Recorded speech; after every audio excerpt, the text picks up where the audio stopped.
3 महामंत्र। ॐ त्वमेव साक्षात् श्री महालक्ष्मी महासरस्वती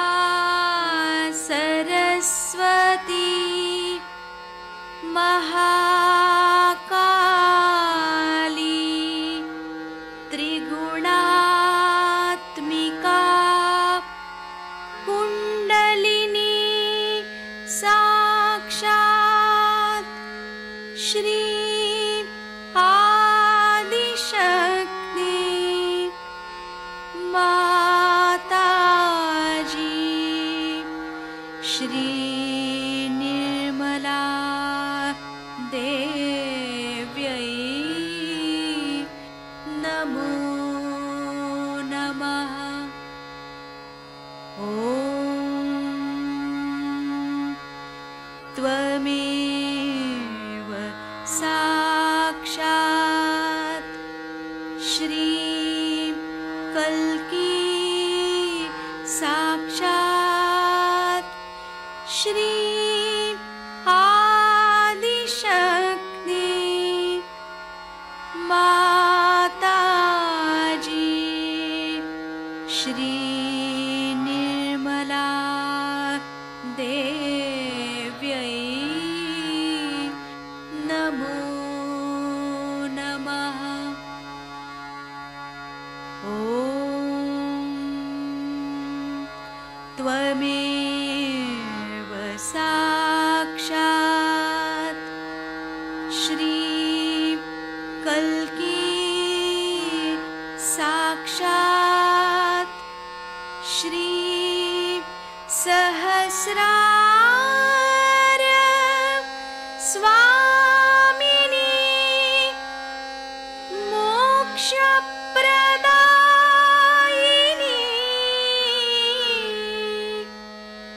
माताजी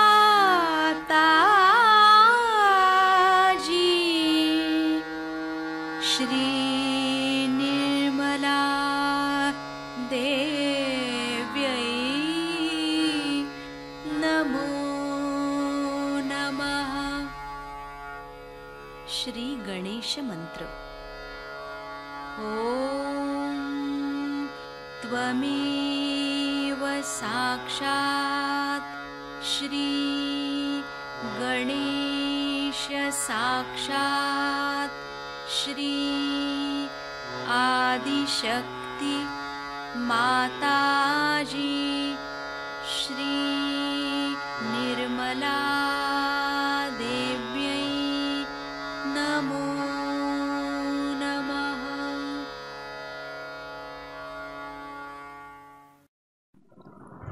जय श्री माता जी।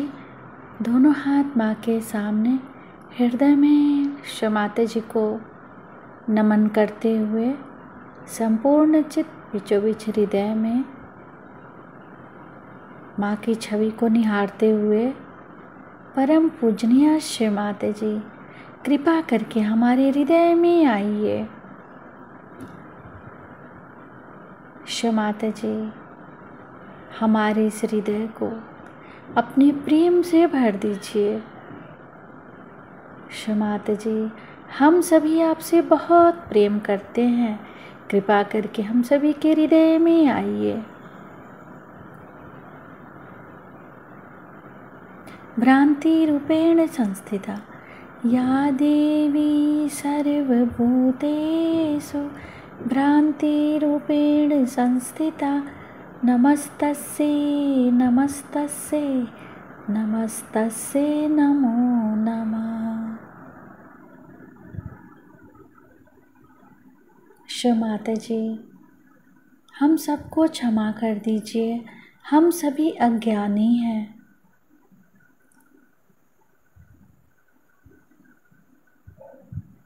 पुराचित बीचों बीच हृदय में माँ की छवि को निरंतर देखते हुए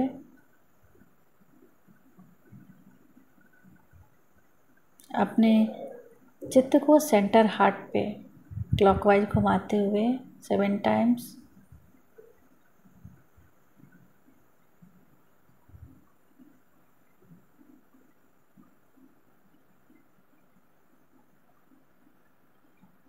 श्री माता जी, हम सभी के हृदय को और पावन कीजिए ताकि आप यहाँ आ सकें।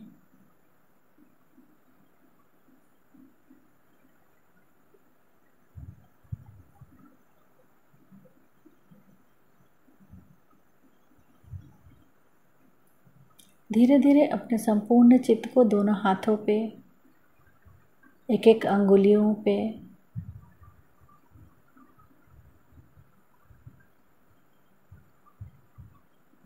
दस अंगुलियों को एक साथ देखेंगे।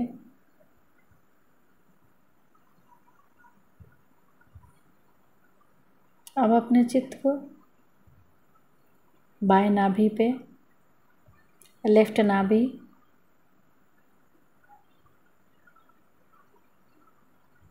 श्री माता जी, आपके परम कृपा में हम शांत हैं, संतुष्ट हैं और उदार भी हैं। बार बार प्रार्थना, श्री माता जी, आपके परम कृपा में हम शांत हैं, संतुष्ट हैं और उदार भी हैं। श्री माता जी, हमारे बाएं नाभि में श्री गृहलक्ष्मी तत्व जागृत कीजिए। बाएं नाभि पे अपने चित्त को घुमाएंगे क्लॉकवाइज 7 टाइम्स।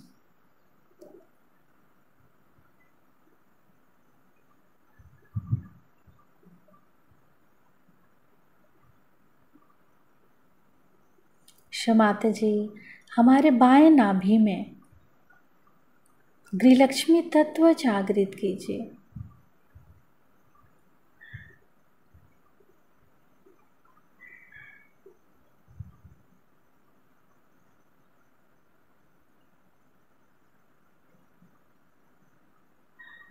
धीरे धीरे अपने संपूर्ण चित्त को राइट भाव सागर, दाहिने भाव सागर पे,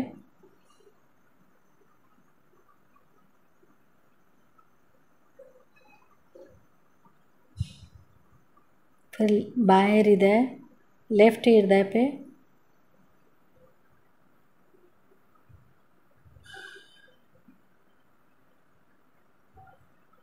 राइट विशुद्धि,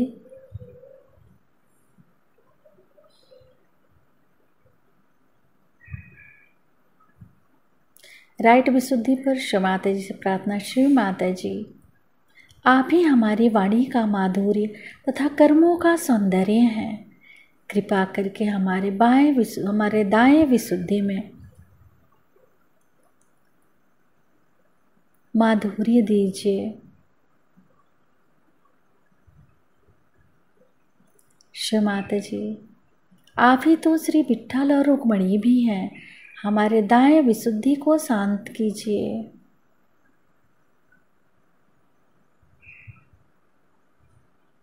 दाएं विशुद्धि पर अपने संपूर्ण चित्त को क्लॉकवाइज घुमाते हुए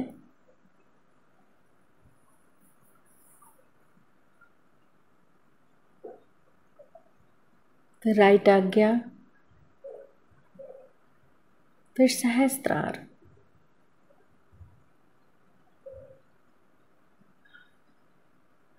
माँ के श्री चरण कमलों को सहस्त्रार पर देखेंगे, सिर के तालु भाग पर।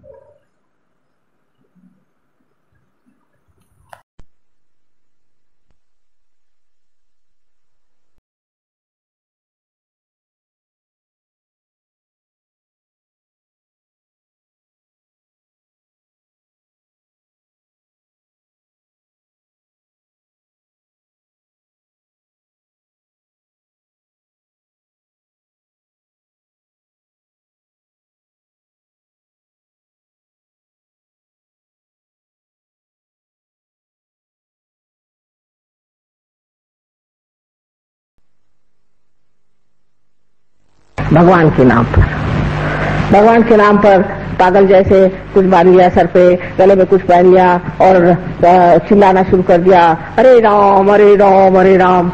ये सब नाटक करने की क्या जरूरत है? परमात्मा अंदर है, सब कुछ अंतर योग है। बाह्य में इस तरह के अनेक नाटक करना, कभी कुछ तमाशा करना, कभी कोई दूसरा तमाशा करना, अंदर ही तो जान पड़ता है कि गलत काम कर रहे हैं, और इसीलिए मनुष्य कभी कभी उसमें दोषी महसूस करता है। और कोई कोई लोग तो सभ्यता की दृष्टि से सोचते हैं कि हमेशा दोषी रहना ही अच्छा है। जैसे सवेरे उठिए, उनसे बात करिए, माफ करो माफ करो माफ करो, भाई क्या हो गया, आखिर क्यों परेशान हो रहे हो, ठीक से तो बात करो। सुबह से उनको यही लगता है कि मैंने कुछ न कुछ गलती कर दी है। अंग्रेजी भाषा भी ऐसी है कि बोलते वक्त हमेशा आई एम अफ्रेड, भाई काय के लिए अफ्रेड, आपसे तो दुनिया अफ्रेड है। 17 मरतबा I am sorry I am sorry I am sorry, sorry है तो क्यों ऐसा काम करते हो। तो जिस आदमी में इस तरह की न्यूनता की भावना आ जाती है वो भी लेफ्ट विशुद्धि पकड़ लेता है। सहयोग में लेफ्ट विशुद्धि जब साफ होती है तो आश्चर्य होता है लोगों को कि माँ सब तरह के स्पॉन्डिलाइटिस, सब तरह की परेशानियां पता नहीं कहाँ भाग गई।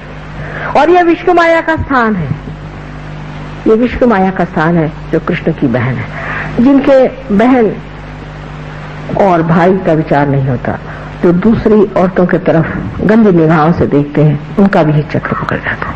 जिनमें वो पवित्रता की भावना नहीं होती है, उनका भी ये चक्र पकड़ जाता है, क्योंकि अंदर से वो जानते हैं कि गलत काम कर रहे हैं, तो वो जो गलत काम कर रहे हैं वो भावना अंदर बनती जाती है। कभी कभी झूठ मूठ में ही बनती है और कभी कभी सचमुच में बनती है। चाहे जो भी हो, उसे निकालना बहुत आसान है। सबसे तो बुरी बात यह है कि सुबह से शाम तक बताया जाएगा तू बड़ा पतित है और मेरे लिए आप अगर 500 रुपया ला दीजिए तो मैं तुम्हारे पाप मोचन कर दूंगा। माने आपका पैसा मोचन होते ही आपका पाप मोचन भी हो जाएगा। और फिर रात दिन यही खोपड़ी में डाला जाता है कि तुम पापी हो, तुम पापी हो। तो मनुष्य सोचने लगता है कि वाकई मैं पापी हूँ। इसमें मैं देखती हूँ कि कैथोलिक धर्म के जितने भी लोग आते हैं उनकी लेफ्ट विशुद्धि हमेशा पकड़ी रहती, क्योंकि उनको तो जाके कन्फेशन करना पड़ता है कि मैंने पाप किया। अब किया भी नहीं होगा तो भी करना ही पड़ता है, क्योंकि जिस दिन चर्च में जाओ कहना ही पड़ता है। इस तरह की अजीब अजीब परंपराओं से भी मनुष्य इसको पाता है। गलत मंत्र कहने से हो जाता है, अनेक चीजों से लेफ्ट विशुद्धि पकड़ी जाती है। और कहना चाहिए कि आज भी सबकी वही ज्यादा पकड़ी हुई है। सिगरेट पीने से, तंबाकू खाने से सबसे लेफ्ट विशुद्धि पकड़ी जाती है। अब राइट विशुद्धि तो ऐसे लोगों की पकड़ती है कि जो बहुत जोर जोर से डांट के बोलते हैं, चिल्लाते हैं और बिगड़ते हैं, और जिनका गुस्सा बड़ा तेज होता है, और जो प्रेम से बात करना जानते ही नहीं, और जो बहुत ज्यादा भाषण देते हैं झूठ मूठ के, जिनको कुछ ज्ञान नहीं, जिन्होंने आत्मा को पाया नहीं तो भी लेक्चर झाड़ते हैं, उनकी भी राइट विशुद्धि पकड़ती है। और राइट विशुद्धि जो है विट्ठल का स्थान है, श्री विट्ठल का स्थान है। इसको विट्ठल के मंत्र से ठीक किया जा सकता है। इससे लोगों को अनेक तरह की बीमारियां हो जाती हैं जिसका गले से संबंध है। बीच में श्री कृष्ण का स्थान है। इस वक्त कुंडलिनी श्री कृष्ण के स्थान पर स्थिर होती है, तब मनुष्य साक्षी होकर के उस योगेश्वर की लीला देखता है। ये सारा संसार लीलामय है, इसमें इतनी हड़बड़ाहट की, इतनी घबराहट की, इतनी परेशानी की कौन सी बात है। ये तो सब नाटक हो रहा है, सब नाटक देखते रहो। इस नाटक को देखना ही मात्र बन जाता है। जब आप देखते हैं कि नाटक है, थोड़ी देर तो घबराते हैं, उसके बाद जब स्थिर हो जाते हैं, आप स्थापित हो जाते हैं, तब आप जानते हैं कि ये नाटक है। और इस नाटक को जान लेना आपके लिए बड़ा ही सुखदायी होता है, क्योंकि फिर जो स्थित प्रज्ञ की भाषा है जो श्री कृष्ण ने बताई है वो सिद्ध हो जाती है। कहना नहीं पड़ता कि अब आप परेशान नहीं हो, ऐसा आदमी परेशान ही नहीं होता। हमें यही आश्चर्य होता है कि लोग सब क्यों परेशान हो रहे हैं। परेशान होने से तो कोई बात होने नहीं वाली, तो क्यों परेशान हो, बेकार में क्यों बर्बाद करें अपनी एनर्जी। लेकिन वो कहने से नहीं होता है, जिसको आदत है वो परेशान होगा ही। और हमें तो कोई लोग कहते हैं क्योंकि आप परेशान नहीं होते इसलिए हम आपके लिए परेशान होते। तो मैंने कहा ठीक है, अगर आपको परेशान होना तो होते रहिए, ऐसी कोई परेशानी की तो बात नहीं। अब थोड़े बताऊंगी कि आज्ञा चक्र जो है वो यहाँ पर सीता है और ये महाविष्णु का स्थान है। आज्ञा चक्र आपका बहुत जोर से चलना शुरू हो जाता है जिस वक्त आप बहुत ज्यादा सोचते हैं आगे में। यहाँ पर जब बहुत सोच विचार शुरू हो जाता है तब आज्ञा चक्र चलता है। आज्ञा चक्र तब भी चलता है जब मनुष्य अहंकारी होता है। जब उसमें अहंकार आ जाता है तो उसका आज्ञा चक्र बहुत चलता है। और ऐसा आदमी जब अहंकार के दमन का प्रयत्न करता है तो वो अपने ही छाया के साथ लड़ते रहता है। अहंकार भी अपनी छाया मात्र मिथ्या है, वो कोई चीज है नहीं, तो अपनी छाया के साथ लड़ता है, उससे लड़ते लड़ते जूझते जूझते वो भी थक जाता है। जब वो बहुत थक जाता है तब वो दूसरे मार्ग ढूंढता है, जैसे वो शराब पीने लग जाएगा या किसी और औरतों के घर जाना शुरू कर देगा, भागने के लिए, अपने से पलायन करने के लिए। वो देख नहीं पाता अपने अहंकार को, और ये स्थिति बहुत लोगों की हो जाती है कि घबरा जाते हैं अपने अहंकार से कि बाप रे ये कितना अहंकार मुझे खा दे रहा। इस अहंकार के कारण भी एक बड़ी बीमारी अब आने वाली है, जो कि मैंने अमेरिका में बताई है। मैंने एड्स के बारे में बताया था, उसके बाद जब नई अल्जाइमर की नई बीमारी शुरू हुई उसके बारे में बताया था, और अब तीसरी बीमारी के लिए बताया आई हूँ कि ऐसे लोग पैरालाइज हो जाएंगे जिनकी आज्ञा चक्र बहुत जबरदस्त चलेगा और जिनका अहंकार बहुत बढ़ जाएगा, वो एकदम पैरालिसिस हो जाएगा। और पैरालिसिस होने के बाद वो इस तरह का पैरालिसिस होगा कि जब वो चेतन बुद्धि से कोई काम करना चाहे, कॉन्शियस माइंड से, तो कर नहीं पाए। ऐसे तो चलते फिरते रहेंगे, जब सोचेंगे कि मैं चल रहा हूं तो एकदम ठप से गिर जाएंगे। और ये बीमारी पहले अब शुरू ही हो गई है, हमने 2-4 पेशेंट्स अभी देखना भी शुरू कर दिया। सो अहंकार से लड़ने से नहीं होता है, अहंकार से जूझने से नहीं होता है। ये गलत फहमी है कि हम अहंकार से लड़ सकते हैं। अहंकार तो हमारी ही बनाई हुई मिथ्या बात है कि हम दुनिया भर की आफत उठाए चल रहे हैं। मैं कभी कभी एक कहानी बताती हूँ कि कुछ लोग प्लेन से जा रहे थे, देहाती थे, उनसे कहा इतना सामान मत ले जाइए, तो उनका अच्छा ठीक है, वो प्लेन पे बैठे और सामान अपने सर पे रख लिया। कहने लगे हम तो इसका बोझ ढो रहे हैं। अरे जिस प्लेन ने आपको उठाया है वही इसका बोझ उठा रहा है, जिसने आपको बनाया है, जो करता भोगता सब कुछ है वही सब कुछ कर रहा है। लेकिन कहने से नहीं होता। फिर यह कहूंगी ये कहने से नहीं होता, ये आपकी स्थिति है। जब ये स्थापित हो जाती है तब निर्विचारिता आपके अंदर स्थापित हो जाती है। जब कुंडलिनी का जागरण होता है और जब आज्ञा को लांघ जाती है तो निर्विचारिता आप में स्थापित हो जाती है। उसके उल्टे आपके अगर पिछले हिस्से में ये चक्र पकड़ा जाए तो डायबिटीज की वजह से यहाँ पर जब वो पकड़ा जाता है तो आज्ञा चक्र के चारों तरफ फैला हुआ है स्वादिष्टान जब जकड़ा जाता है तो आंख में नुकसान हो जाता है। पर उससे भी ज्यादा अगर आप गलत गुरुओं के पास गए तो आपकी आंख अंधी हो सकती है, आंख में अंधापन आ सकता है, आंख की कमजोरी से आ सकती है, आपके बच्चे अंधे हो सकते हैं। इसे क्योंकि आप अंधेपन में वहां गए थे, अब पक्का अंधापन आपके अंदर आ सकता है।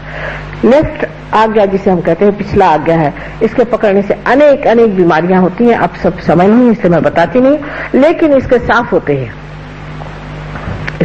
होते ही मनुष्य की दृष्टि में एक चमक आ जाती है, जिसको एक ग्लिम्ट कहते हैं, एक ज्योत आंख में आ जाती है।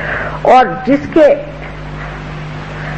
आज्ञा की चमक आ गई, ऐसे आदमी की दृष्टि भी अत्यंत शुद्ध होती, इतनी शुभदायी होती है कि जिस पर पड़ जाए उसका शुभ हो जाए। ऐसी व्यक्ति की सारी आकृति ही शुभदायी होती, उस आकृति की काट छाट करने की जरूरत नहीं, क्योंकि वो सारी आकृति ही उसी बनी रहती है कि उसके खड़े होते ही उसके व्यक्तित्व में वो चीज होती है कि मनुष्य एकदम से ही उसको पा करके शुभ का लाभ होता है। हमारे यहाँ शुभ की बात बहुत करते हैं, लेकिन ये नहीं जानते कि शुभ और अशुभ चीज क्या होती है। जब कोई चीज शुभ होती है तो उसमें से चैतन्य बहना शुरू हो जाता है, उसमें से चैतन्य जब बहे तो सोच लेना ये चीज शुभ है और नहीं तो नहीं।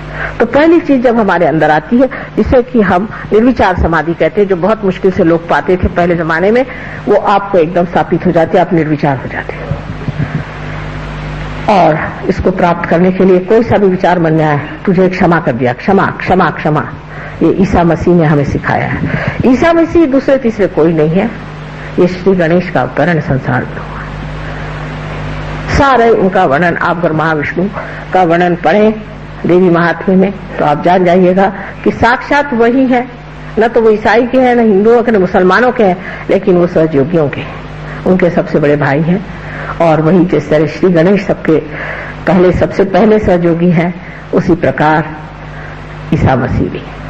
ईसा मसीह का नाम भी बड़ा सुंदर लिखा गया, क्योंकि उनका नाम ख्रिस्त है। ख्रिस्त हिब्रू में उनको ख्रिस्त कहते हैं, ख्रिस्त कृष्ण से आया। राधा जी का ही स्वयं महालक्ष्मी का स्वरूप था, और राधा जी ने ही मेरी के नाम पर नाम से ही जन्म संसार में लिया, और उन्होंने ही ये बच्चा पैदा किया है। ये आप अगर देवी महात्म्य पढ़े तो आप जान लीजिएगा। और उस राधा का ही ये पुत्र है जो श्री कृष्ण से पैदा हुआ। और जब वो बाप की बात करते हैं तो सिर्फ श्री कृष्ण की बात करते हैं, ईसा मसीह की सिर्फ 2 उंगलियां ऐसी रहती हैं।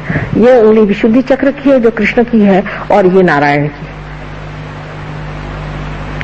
दूसरा नाम उनका जो जीसस है उसको हिब्रू में यीशु कहते हैं। आप जानते हैं यशोदा जी का नाम यीशु ही होगा, उनको यीशु पुकारते थे, इसीलिए राधा जी ने सोचा कि इनका नाम यीशु लेते हैं। अब ईसाइयों को कौन जाके बताए और हिंदुओं को कौन जाके बताओ। जब मैं आपसे ईसा मसीह की बात करती हूँ तो लोग निकालते हैं कि माँ तो यहाँ सबको ईसाई बना रही है, और जब मैं वहाँ कृष्ण की बात करती हूँ तो सब लोग कहते हैं इनको मैं हिंदू बना रही हूँ। मुझे किसी को कुछ बनाने का नहीं है, मुझे सिर्फ आप जो हैं, जो आपकी चीज खोई है वो आपको देने की है, बस। इन सब झगड़ेबाजी में मैं हूं नहीं। आपकी जो अंदर सुंदर स्थिति है उसको आपके लिए जो उसकी कुंजी जो है मुझे आपके सुपुर्द करनी है। अब सबसे आखिर सहस्त्रार आया। सहस्त्रार माने ये कि 1000 पंखुड़ियां से बना हुआ ये सहस्त्रार है, जिसे कि हम ब्रेन को अगर ट्रांसफर सेक्शन में काटें तो आप देख सकते हैं कि जैसे पंखुड़ियां जैसे उसके 1000 इस तरह से अलग अलग खंड दिखाई देते हैं साफ तौर पर। अब डॉक्टरों का झगड़ा है कि 9098 ही उसमें यह है नाड़ियां हैं और 2 कम है तो उससे झगड़ा करेंगे। 998 उनसे झगड़ा करने से पहले कहिए कि आपको पहले तो 600 ही मिली हुई थी, उसमें क्या रखा हुआ है। जिस वक्त में सहस्त्रार खुलता है तो जैसे कोई बड़ी सुंदर दीप शिखाएं जो कि शांत तापहीन है और जो कि अनेक रंगों से प्लावित है, 7 ही रंग जिसमें चमक रहे हैं, इस तरह से दिखाई देता है। कमल, सहस्त्रार का कमल इस तरह से खिलता है और उसके अंदर कुंडलिनी जैसे कोई टेलीस्कोप खुलता है, इस तरह से खट खट खट खट ऊपर आकर के, और सोने के ढक्कन जैसा जो ये आज्ञा चक्र है जो कि सूर्य का बिंब उसमें है, उसको छेद करके यहाँ पर लिम्बिक एरिया, जो कि बीच में एक लिम्बिक एरिया जो खोखली जगह है जिसे लिम्बिक एरिया कहते हैं, उसमें से निकल करके और सहस्त्रार यूं खुल जाता है। उसकी वजह यह है कि जैसे ही आज्ञा चक्र को भेदती है कुंडलिनी, वैसे ही हमारा अंदर जो ईगो और सुपर ईगो इस तरह की जो संस्थाएं बनी हुई है वो खिंच जाती है। इसीलिए कर्म आपके सब खाली है कुंडलिनी में, और आपके अंदर की जितनी भी कुसंस्कार थे सब खाली, और दोनों की दोनों इस तरह से पीछे हट जाते हैं और इस तरह से सहस्त्रार खुल के आपके ब्रह्मरंध्र से आपको कुंडलिनी की ठंडी ठंडी हवा मिलने लग जाती है। कभी कभी विशुद्धि चक्र खराब होने से हाथ में नहीं महसूस होता, पर विशुद्धि ठीक होते ही आपको वो भी महसूस होता है।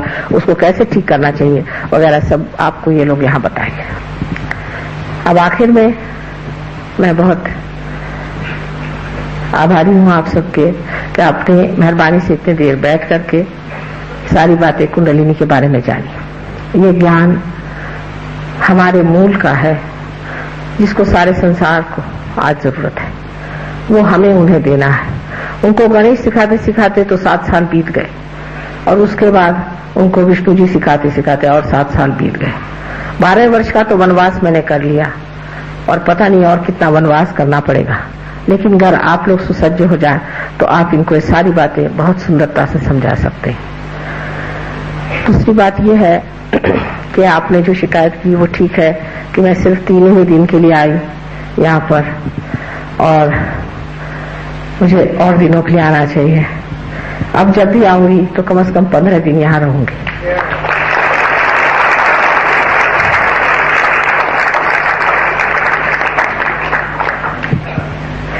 आशा है आप लोग बड़ी तादाद में आएंगे। किसी खुली जगह जमीन पर ये काम बहुत अच्छा होता है।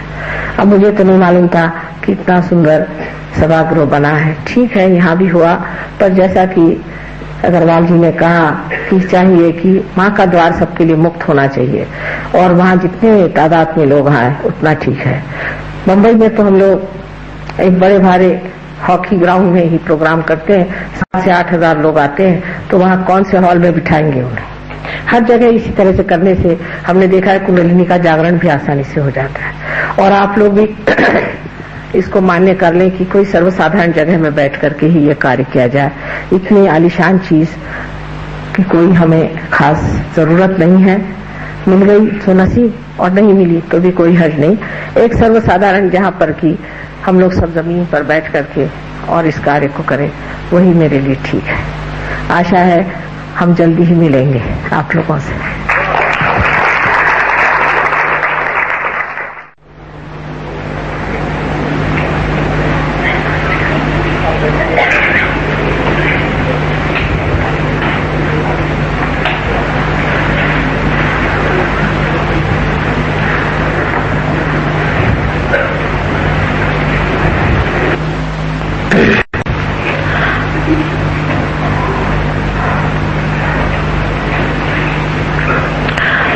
सबसे पहले मैं आपसे विनती करूंगी कि कृपया अपने जूते पैर से उतार दें और मोजे भी उतार दें अगर मोजे पहने तो।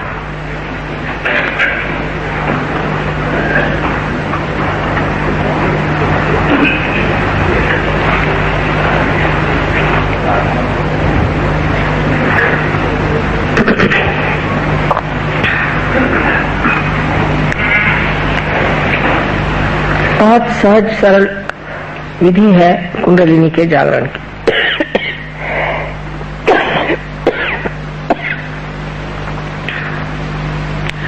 उसको कोई विशेष द्राविड़ी प्राणायाम करने की जरूरत नहीं, बहुत आसानी से ये कार्य घटित होता है। सिर्फ मैं आपको ये बताऊंगी कि किस तरह से आप भी इसका जागरण कर सकते हैं। अब जैसे मैंने बताया था कल कि ये हमारी इच्छा शक्ति है और ये हमारी क्रिया शक्ति है। तो हमारा जो लेफ्ट हैंड है उसे आप मेरी ओर ऐसे करें, जिसका मतलब ये होगा प्रतीक रूप से कि आपकी इच्छा है कि आप आत्म साक्षात्कार प्राप्त करना चाहते हैं।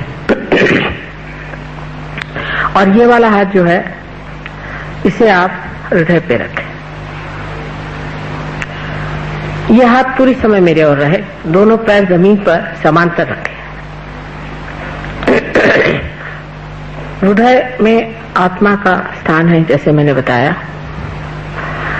पेट में लेफ्ट साइड में ही सारा काम होने वाला है, इसलिए लेफ्ट साइड पर हमारा गुरु तत्व है। उसके बाद नीचे में स्वादिष्ठान चक्र का शुद्ध विद्या का स्थान है, जिससे आप शुद्ध विद्या को जान सकते हैं। और अगर किसी मैली विद्या से आप पीड़ित हैं या किसी गुरु से आप प्रशासित हैं तो वो भी इससे साफ हो सकता है। उसके बाद फिर यही हाथ ऊपर की ओर जाता है, फिर आप यह हाथ फिर से पेट के ऊपरी हिस्से में रखते हैं, उसके बाद हृदय में रखते हैं। उसके बाद इस जगह ये सबसे ज्यादा चक्र सबका पकड़ता है, पता नहीं क्यों, इस जगह रखें और गर्दन को ऐसे मोड़ा। उसके बाद ये हाथ यहाँ माथे पर इस तरह से आज्ञा चक्र के सामने के हिस्से में और फिर पिछले हिस्से में इस तरह से रख करके और गर्दन इस तरह से फेंकी जाएगी। उसके बाद हाथ को तान करके उसका तलवा सर के यहाँ तालू पर इस तरह से जमा करके और धीरे धीरे, जल्दी जल्दी नहीं, धीरे धीरे गोल गोल घुमाया जाएगा और 7 मरतबा इसे घुमाना होगा। इससे आपका ब्रह्मरंध्र का छेदन हो जाएगा। अब कृपया आंख बंद कर लें और आंख न खोलें, चश्मे वगैरह उतार लें, क्योंकि इससे दृष्टि भी ठीक होती है।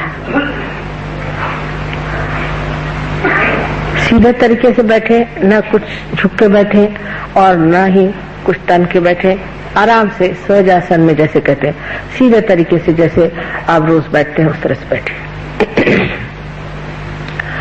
अब ये हाथ मेरी ओर कर लें, आंख बंद कर लें, लेफ्ट हैंड मेरी ओर करें और पूरी समय मेरी ओर रहे, चाहे अपनी गोद में रख लें लेकिन मेरी ओर है। अब राइट हैंड अपने हाथ पे रखें, आंख बंद कर लें। हाथ पे रख करके एक मूलभूत प्रश्न मुझसे करें 3 बार, श्री माता जी क्या मैं आत्मा हूँ? 3 बार पूछे, श्री माता जी क्या मैं आत्मा हूँ? श्री माता जी क्या मैं आत्मा हूँ? 3 बार सवाल पूछे।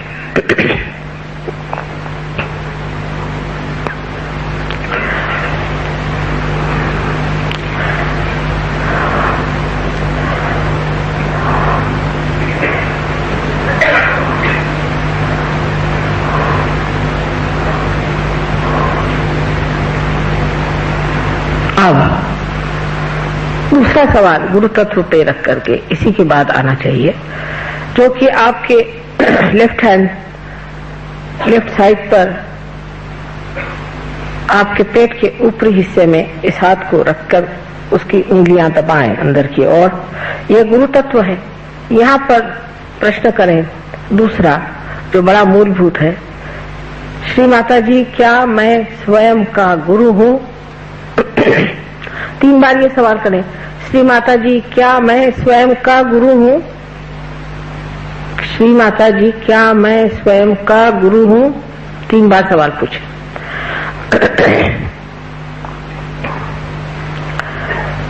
इसके बाद ये राइट हैंड फिर से लेफ्ट साइड पर पेट के निचले हिस्से में रखा जाए और दबाया जाए। इस जगह हाथ रख के कहा जाएगा, कारण मैं आपकी स्वतंत्रता के हक को नहीं छीन सकती। आप स्वतंत्र हैं। आप चाहें तो कह सकते हैं और न चाहें तो न कहें। अगर आप चाहते हैं तो आपको ये कहना होगा कि श्री माता जी मुझे आप शुद्ध विद्या दीजिए। आपको कहना होगा, मैं जबरदस्ती नहीं कर सकती। 6 मर्तबा कहिए, श्री माता जी मुझे आप शुद्ध विद्या दीजिए।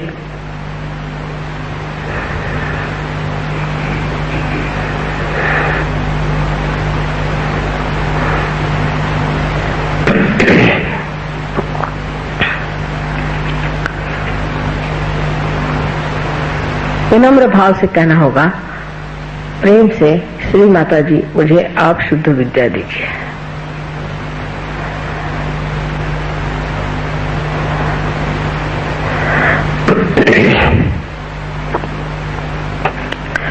अब इस हाथ को, राइट हैंड को पेट के ऊपरी हिस्से में लेफ्ट साइड में फिर से दबा कर रखें।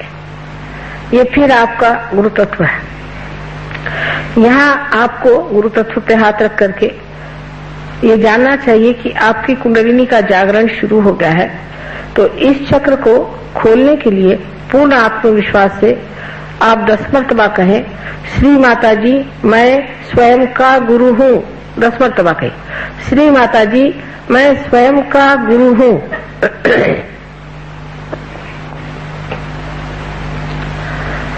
पूर्ण विश्वास के साथ कहें।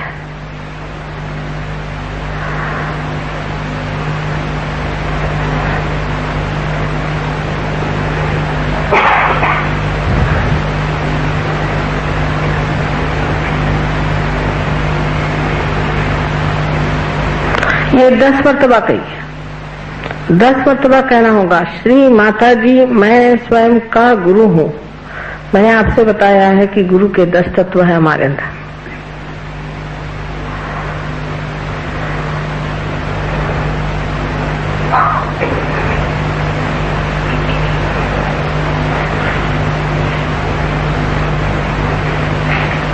अच्छा, चलो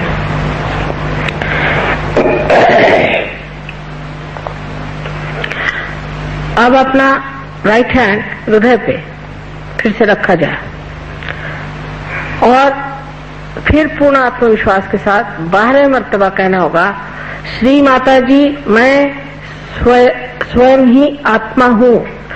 श्री माता जी मैं आत्मा हूँ। श्री माता जी मैं केवल आत्मा हूँ। 12 मर्तबा कहिए।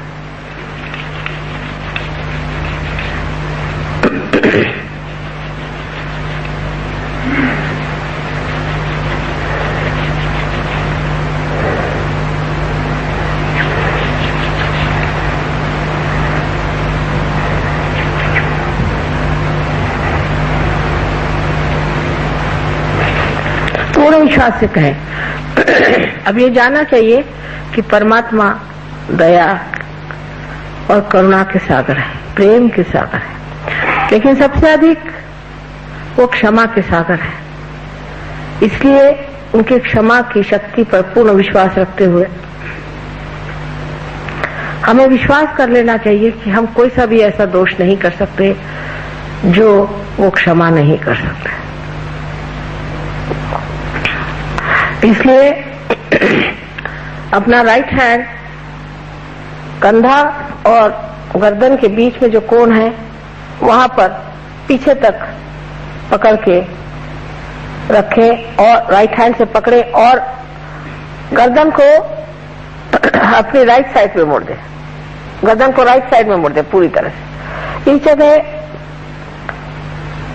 पूर्ण आत्मविश्वास से फिर कहें, श्री माता जी मैं दोषी नहीं हूं। पूर्ण आत्मविश्वास से कहें, श्री माता जी मैं बिल्कुल भी दोषी नहीं हूं। 16 मर्तबा कहिए, क्योंकि इस चक्र में 16 पंखुड़ियां हैं श्री कृष्ण की।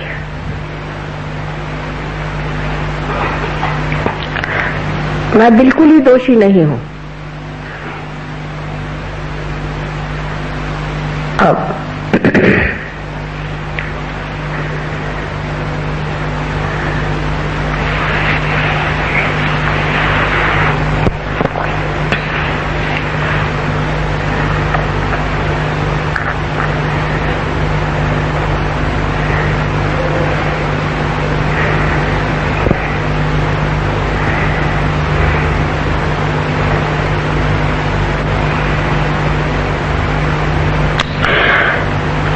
इस हाथ को, राइट हैंड को उठा करके अपने माथे पर आड़ा रखें, कपाल पर आड़ा रख के दोनों तरफ से दबाएं और लेफ्ट हैंड हमारी ओर रखें।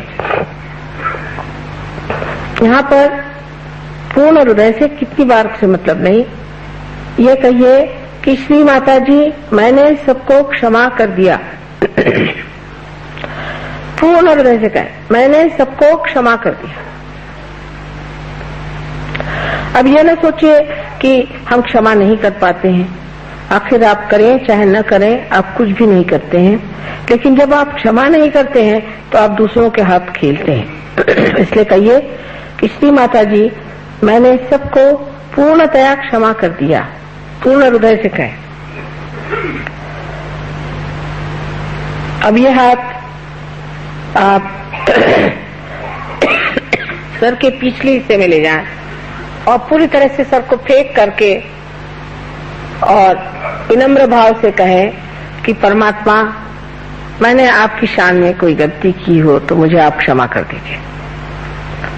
पूर्ण हृदय से कहें, इसमें फिर से अपनी गलतियां न गिनिएगा।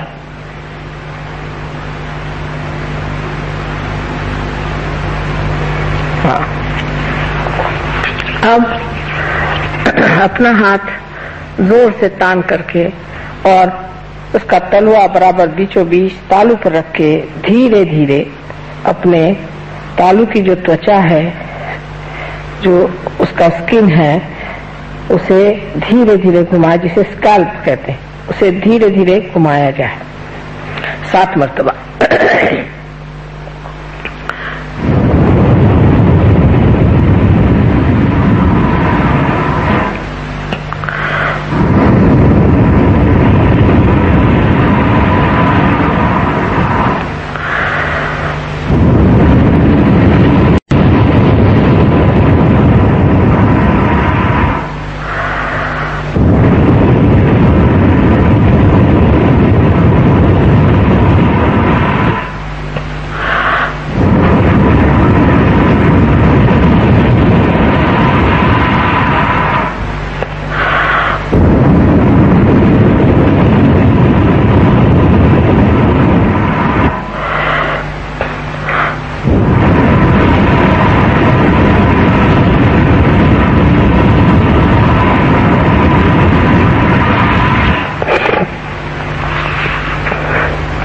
अब हाथ को नीचे ले लीजिए,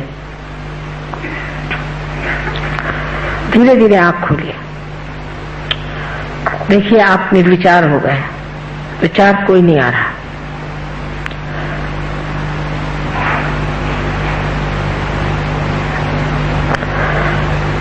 अब अपना राइट हैंड हमारी ओर इस तरह से रखें सामने की तरफ, और लेफ्ट हैंड सर के ऊपर कोई 4 इंच 5 इंच ऊपर देखिए कि कोई ठंडी हवा आ रही है या नहीं। किसी किसी पे गर्म आएगी जो आज पहले मर्तबा है, विशेष करके, कोई हर्ज नहीं।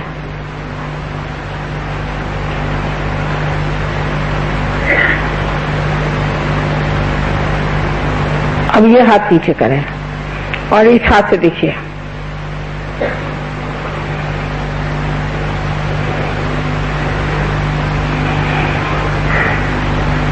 अब इस हाथ को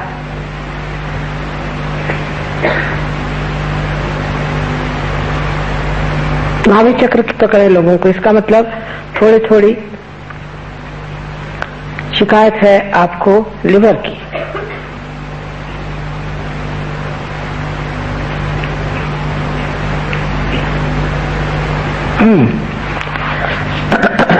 अब दोनों हाथ आकाश की ओर इस तरह से करके सर पीछे की ओर फेंक करके एक सवाल पूछे कि श्री माता जी क्या ये ब्रह्म शक्ति है?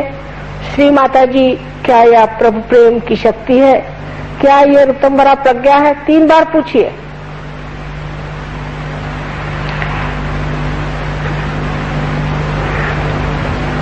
अब आप हाथ नीचे लीजिए, इस तरह से हाथ करिए और विचार नहीं करिए। आप मेरी ओर देखकर विचार न करें, आप कर सकते हैं, बिल्कुल विचार न करें।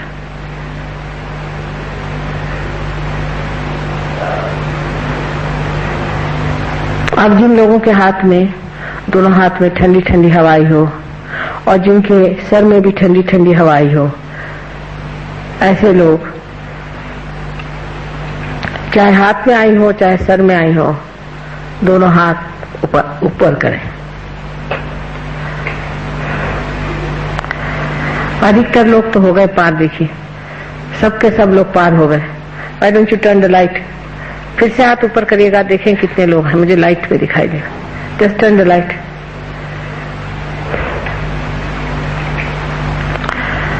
देखिए अधिकतर लोग पार हो गए, कुछ लोग हैं नहीं हुए, कोई बात नहीं। आप लोग अब ये जो फॉलो ऑन प्रोग्राम है उसमें जरूर आइए। यहाँ पर डॉक्टर तलवार हैं और डॉक्टर रुस्तम बलजौर जी हैं, डॉक्टर वॉरेन हैं और भी सहयोगी लोग यहाँ ठहरे हुए हैं। डॉक्टर बगदान हैं, डॉक्टर डेविड हैं, ये लोग सब यहाँ ठहरे हुए हैं आपके लिए और पूर्ण आप पर मेहनत करेंगे। और इसके अलावा हमारे सहयोगी कलकत्ते में भी बहुत अच्छे हैं, सब आप पर मेहनत करेंगे और आपको ऐसा बना देंगे कि आप भी दूसरों को दे सकें। अब ये जानना चाहिए ये क्या कार्य सोचने विचारने से नहीं हुआ है, कुछ भी करने से अक्रिया में हुआ है, इसलिए इस पर कोई वाद विवाद विचार नहीं करना चाहिए। शांत चित्त से घर जाएं और अपना ध्यान यहाँ रख करके और सो जाएं। इसके बाद यहाँ पर किताबें हैं, उन किताबों को आप लेते जाइए, उसमें हमारा फोटो भी है। आश्चर्य की बात है कि फोटो में भी चैतन्य की लहरियां हैं, उसको इस्तेमाल करिए जब तक जरूरत है, उसके बाद आप स्वयं ही सिद्ध हो जाएंगे। हम तो चाहते हैं कि हमारी जितनी भी शक्तियां हैं सब आप अपने अंदर धारण कर लीजिए, इससे बढ़कर हमारे लिए और कोई गौरव की बात नहीं है।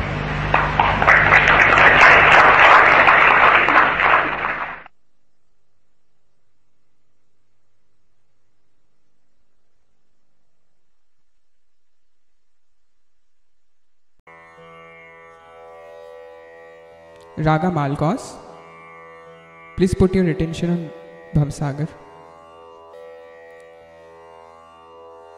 I feel when I listen Raga Malkos, this is the Raga of our dignity, of our principle. Let's enjoy Raga Malkos.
ni da ni da sa da ni ni sa da ni ma da ga ma sa ga ni sa da ni sa ni sa da ni ma da ga ma sa ga ni sa da ni sa ni sa da ni ma da ga ma sa ga ni sa ga ma da ne da ga ma da ne da ga ma da ne da ga ma da ne da ga ma da sa ne da ma ga sa da ne ga sa sa.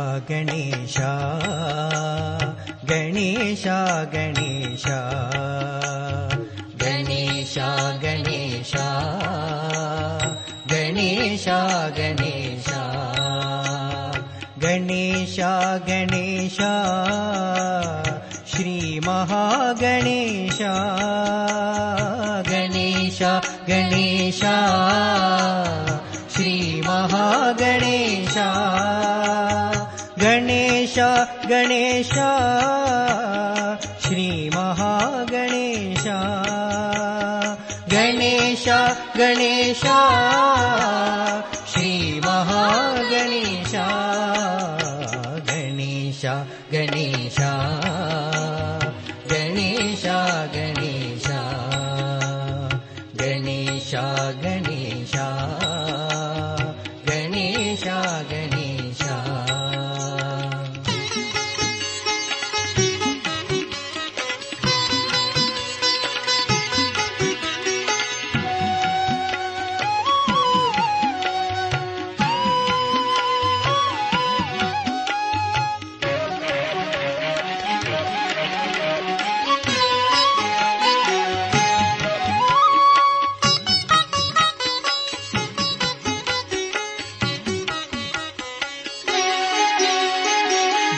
विनायकाय Ganesh विघ्नराजाय Ganesh विनायकाय Ganesh विघ्नराजाय Ganesh गौरीपुत्राय Ganesh गणेश्वराय Ganesh गौरीपुत्राय Ganesh गणेश्वराय Ganesh स्कन्दग्रजाय Ganesh अव्ययाय Ganesh सर्वसिद्धिप्रदाय Ganesh भूताय Ganesh दक्षाय Ganesh अध्यक्षाय Ganesh दक्षाय Ganesh अध्यक्षाय Ganesh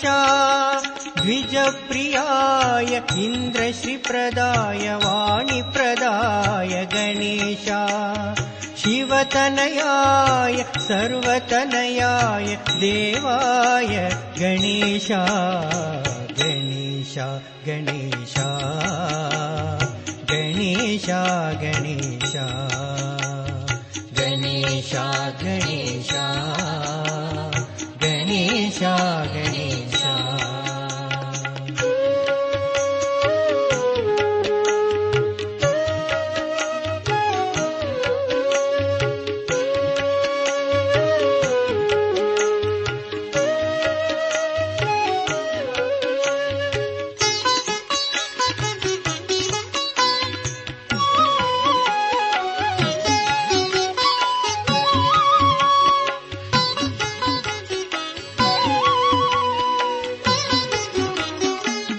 लंबोदराय Ganesh चतुर्बाहवे Ganesh लंबोदराय Ganesh चतुर्बाहवे Ganesh ब्रह्मचारिणे Ganesh मुनिस्तुताय Ganesh ब्रह्मचारिणे Ganesh मुनिस्तुताय Ganesh एकदन्ताय Ganesh चतुराय Ganesh निर्मलाय Ganesh निरञ्जनाय Ganesh अकल्मषाय Ganesh स्वयं सिद्धाय गणेश अकल्मषाय गणेश स्वयं सिद्धाय गणेश कुमार गुरवे पापहरिणे मूषिकवाहन गणेश धरणिधराय मोक्षप्रदाय बालचन्द्राय गणेश गणेश गणेश गणेश गणेश गणेश गणेश गणेश गणेश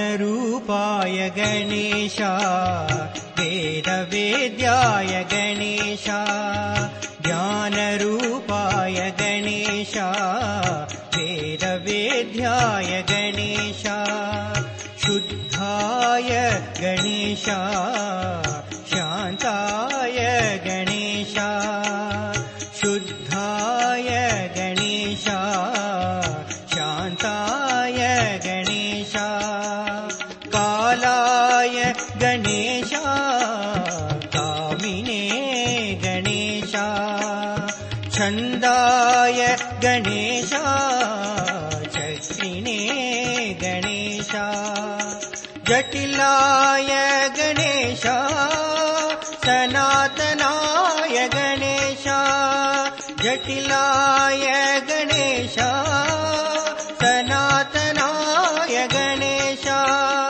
प्रथम पूजिताय अनेकार्चिताय जगन्मनाय गणेश प्रणव स्वरूपाय ज्योति स्वरूपाय परम पवित्राय गणेश गणेश गणेश गणेश गणेश गणेश गणेश गणेश गणेश गणेश गणेश श्री महागणेश गणेश गणेश श्री महागणेश गणेश गणेश श्री महागणेश गणेश गणेश श्री महागणेश